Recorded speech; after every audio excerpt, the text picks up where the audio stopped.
1914 से लेकर 19 बताया था कि जब 1918 में जर्मनी का क्या हो गया, लॉस्ट हो गया। सेंट्रल पावर की वजह से जर्मनी का हो गया, हार गया। और जीता कौन था? Allied power. तब वहाँ के पार्लियामेंट्री पार्टीज को, वहाँ के लोगों को अपॉर्चुनिटी मिला कि जर्मनी का पॉलिटिकल सिचुएशन क्या कर दिया जाए, चेंज कर दिया जाए। तो पहला चेंज क्या हुआ कि जो इम्पेरर था वहाँ का, क्या ना वो इम्पेरर था, अपना गद्दी क्या कर दिया, छोड़ दिया। Emperor abdicated his throne. इसका मतलब अब जर्मनी में कोई भी राजा नहीं है। इसलिए वहाँ पर एक रिपब्लिक का गठन हुआ जिसका नाम था वेमार रिपब्लिक। क्या नाम था? वेमार रिपब्लिक का दूसरा नाम क्या है? National assembly. उसका दो मोड होता है। पहला मोड होता है फेडरल स्ट्रक्चर, दूसरा पहला क्या था? दूसरा क्या था? Democratic constitution. फेडरल स्ट्रक्चर का मतलब होता है कि स्टेट गवर्नमेंट और सेंट्रल गवर्नमेंट साथ में कोऑपरेट करके काम करेंगे। समझ रहा है ना? Central government and state government साथ में कोऑपरेट करके काम करेंगे। और दूसरा क्या था? Democratic constitution. डेमोक्रेटिक कॉन्स्टिट्यूशन का मतलब ये, जैसे इंडिया एक डेमोक्रेटिक कॉन्स्टिट्यूशन वाला कंट्री है, इसका मतलब लोगों के पास हर एक राइट होगा, वोट का राइट हो, फंडामेंटल राइट्स हो, फंडामेंटल ड्यूटीज हो। तीसरा बात ये हुआ कि वहाँ के लोगों को जब वेमार रिपब्लिक का गठन हो गया तो वहाँ के लोगों को अपॉर्चुनिटी मिल गया कि वो अपने डिप्यूटी चुनकर कहाँ भेज सके, जर्मन पार्लियामेंट में। कहाँ भेज सके? और जर्मन पार्लियामेंट को क्या बोलते हैं वहाँ पर? रिश्ते। क्या बोलते हैं? समझा गया ना? इसलिए अब ये तो इम्पैक्ट था वर्ल्ड वॉर फर्स्ट का किस पर? जर्मनी पर। ये तो क्या था? इम्पैक्ट था वर्ल्ड वॉर फर्स्ट का कहाँ, किस पर? जर्मनी पर। वर्ल्ड वॉर फर्स्ट हुआ था 1914 से लेकर 1918 तक। अब देखो क्या होता है। 28 जून 1919 को एक जगह है यूरोप में जिसका नाम है वर्साइलिस। क्या नाम है? फ्रेंच रिवॉल्यूशन में ये बात को पढ़ना था। इसका नाम क्या है? वर्साइलिस। वहाँ पर एक पीस ट्रीटी होता है। क्या होता है? Peace treaty. इसका मतलब तुम्हें समझ आ रहा है? शांति समझौता। 28 जून 1919 को यूरोप में एक जगह है जिसका नाम है वर्साइलिस। क्या नाम है? वहाँ पर एक पीस ट्रीटी होता है। तो पीस ट्रीटी में जर्मनी के साथ बहुत बेकार चीज होता है। उसमें जर्मनी के जितने भी रिसोर्सेज थे वो क्या किए जाते हैं, छीन लिए जाते हैं। 28 जून को वर्साइलिस में क्या हो जाता है? वो पीस ट्रीटी होता है। क्या होता है? पीस ट्रीटी होता है। और पीस ट्रीटी क्यों हुआ? वर्साइलिस का ट्रीटी क्यों करवाना पड़ा? क्योंकि फर्स्ट वर्ल्ड वॉर में कौन जीता था? Allied power. और हारा कौन था? Central power. ये पीस ट्रीटी था। ये जो पीस ट्रीटी था ये जर्मनी के लिए बहुत क्या बोलते हैं, मतलब ह्यूमिलिएटिंग था। ह्यूमिलिएटिंग का मतलब समझ आ रहा है? बहुत ही बुरा था। एकदम शर्म के मारे जर्मनी आंख उठा के नहीं देख पा रहा था। ये जो शांति समझौता हुआ था 28 जून 1919 को, ये जर्मनी के लिए क्या था? बहुत ह्यूमिलिएटिंग था। क्या था? ह्यूमिलिएटिंग का मतलब समझ आ रहा है? जर्मनी के पास जितने भी रिसोर्सेज थे ना पूरे क्या कर लिए गए, छीन लिए गए। उसके बाद ये ट्रीटी को क्या बोलते हैं? Treaty of Versailles. क्या बोलते हैं? ट्रीटी ऑफ पीस ट्रीटी को क्या बोलते हैं? Treaty of वर्साइलिस। 28 जून 1919 को जर्मनी के अंदर, यूरोप के अंदर एक जगह है जिसका नाम है वर्साइलिस। वहाँ पर एक पीस ट्रीटी होता है। पीस ट्रीटी क्यों होता है? क्योंकि याद है तुम लोगों की जर्मनी वर्ल्ड वॉर शुरू करवाया था, बताया था कि 1914 में Germany was a powerful nation. Germany wanted to expand its territory. तो जर्मनी क्या कर दिया? अपना वर्ल्ड वॉर क्या कर दिया? शुरू कर दिया। उसके बाद जर्मनी वर्ल्ड वॉर में तो ज्यादा देर तक टिक नहीं पाया, फिर भी कितना साल तक कंटिन्यू रहा? 4 साल तक। बताया था कि जर्मनी वर्ल्ड वॉर कैसे हारा? 1917 में जब यूएस का एंट्री होता है वार में, तब जर्मनी वहां से हार जाता है। शुरुआत में जर्मनी किसको ऑक्युपाई कर लिया था? फ्रांस और पोलैंड को। शुरुआत में जर्मनी फ्रांस और पोलैंड को क्या कर लिया था? ऑक्युपाई कर लिया था। इसलिए एलाइड पावर उस समय वीक थे। जब 1917 में यूएस का एंट्री हुआ, किसका एंट्री हुआ? उससे जर्मनी का पूरा स्ट्रेंथ हो गया। क्या हो गया? उसके बाद से जर्मनी 1918 तक युद्ध अपना सरेंडर कर दिया। बताया तुम लोगों ना, मई 1918 में जर्मनी क्या कर देता है? सरेंडर कर देता है। उसके बाद से ये हुआ कि अब सरेंडर तो एलाइड पावर जीत गया और सेंट्रल पावर क्या हो गया? इसलिए 28 जून 1919 को यूरोप में कौन सा जगह है? वर्साइलिस में एक पीस ट्रीटी होता है। क्या होता है?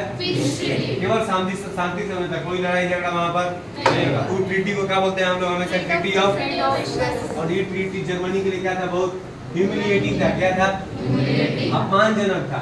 ह्यूमिलेटिंग क्या होता है? अपमानजनक था। इसमें जर्मनी को बहुत सारा चीज का होना पड़ा। कौन कौन सी चीज बता देते हैं तुम लोग बुक में लिखा है।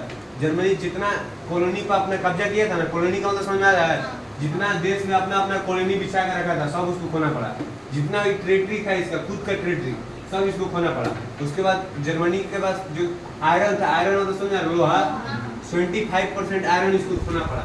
उसके बाद 26% कोल भी खोना पड़ा। कौन कौन ले लिया ये सब कंट्री? कौन कौन से ले लिया? फ्रांस ले लिया, डेनमार्क ले लिया, पोलैंड ले लिया, लिथुआनिया ले लिया। समझा ये 4 कंट्री जर्मनी का क्या कर दिया? पूरा आयरन और कोल ले लिया। अब देखो जर्मनी में एक एरिया है जिसको पूरा रिसोर्सेज से बहुत रिच है। रिसोर्सेज का रिच तो समझ आ रहा है, जहाँ जर्मनी का 98% रिफाइंड पाया जाता था, ऑयल रिफाइनरी, जहाँ से कोई भी कंट्री का जो क्या बोलते हैं बेसिक जो चलने वाला जीडीपी है ना वो ऑयल रिफाइनरी पे चलता है। समझ रहा है ना?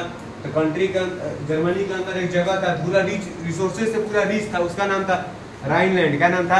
राइनलैंड। वो भी उससे क्या कर लिया गया? छीन लिया गया। उसके बाद जर्मनी के पास जो मिलिट्री थी, मिलिट्री उसको डीमिलिटराइज कर दिया गया, उसको तहस नहस मिला दिया गया। जर्मनी का जो मिलिट्री था उसको क्या कर दिया गया? डीमिलिटराइज कर दिया। क्या कर दिया गया? उसके बाद जर्मनी को 6 मिलियन, कितना? 6 मिलियन मतलब 60 लाख। और यूरोपियन में एक करेंसी जिसको बोलते हैं यूरो, यूरो का नाम सुना है? 6 मिलियन यूरो भी बोला गया कि देना पड़ेगा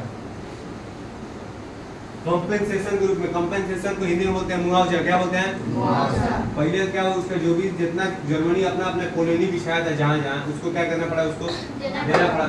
उसके बाद जितना उसके पास रिसोर्सेज थे, जैसे आयरन 25%, कोल 26%, उसको क्या करना पड़ा?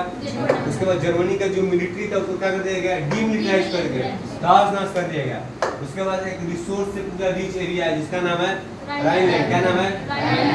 जिस पर जर्मनी चल रहा था उसी को क्या कर दिया गया? छीन लिया। उसके बाद जो क्या बताया अभी, 6 मिलियन, कितना? 6 मिलियन यूरो कॉम्पेंसेशन के रूप में। कॉम्पेंसेशन को हिंदी में क्या बोलते हैं? 6 मिलियन यूरो कॉम्पेंसेशन के रूप में क्या करना पड़ा?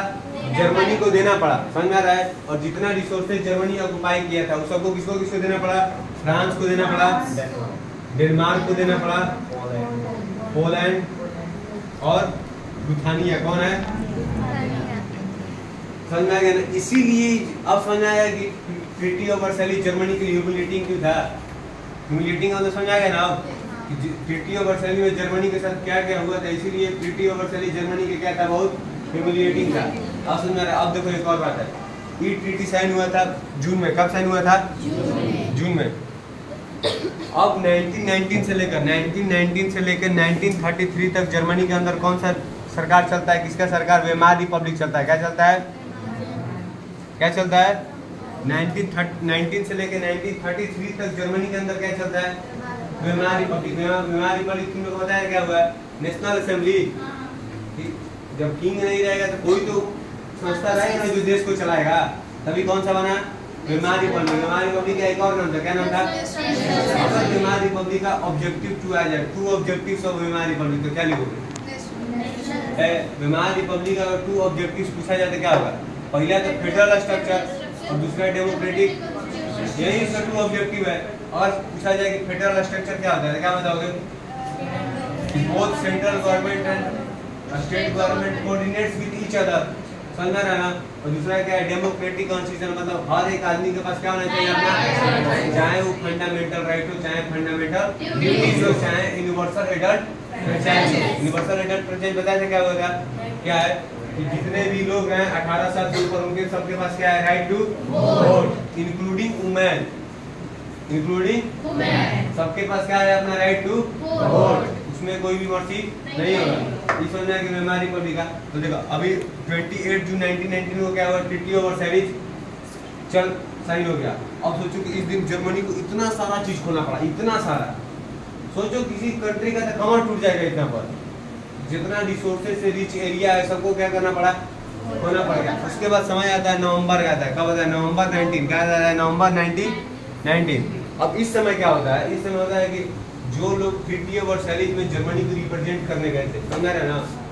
कोई भी ट्रीटी होता है तो लोग जाते हैं, तो जो वेमार रिपब्लिक के लोग जर्मनी को रिप्रेजेंट करने गए थे कहाँ पर?